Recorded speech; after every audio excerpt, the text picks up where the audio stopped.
जो आपके खिलाफ इल्ज़ामात हैं उसके ऊपर आप तफ्तीश में शामिल हो जाते हैं। इमरान खान की सर्कस लहदा चल रही है और वो ये है कि वो आदमी किसी भी अदालत में पेश नहीं होता, उसको घर बैठकर जो है वो अबूरी ज़मानतें मिलती रही हैं।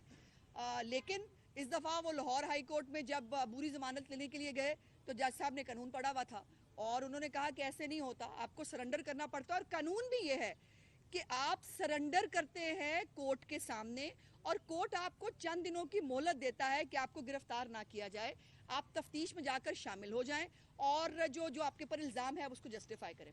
लेकिन यहाँ जो है वो बादशाह सलामत की जो है वो अपना अंदाज है, वो टांग पे टांग रख के बैठे हैं।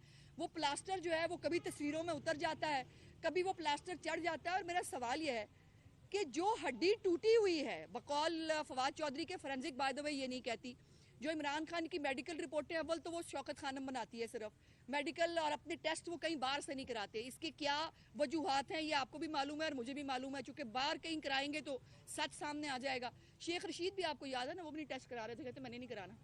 तो ये उनकी जो फोरेंसिक रिपोर्ट है या उनकी जो मेडिकल रिपोर्ट्स हैं उसके ऊपर उन्होंने और खुद बताया, डॉक्टर फैसल ने भी बताया, फवाद चौधरी और बाकियों ने भी बताया कि ऐसे गुजर गई है, बस जो है वो हड्डी भी बच गई और वो वेन भी एक बच गई जो हार्ट को अटैच करती है।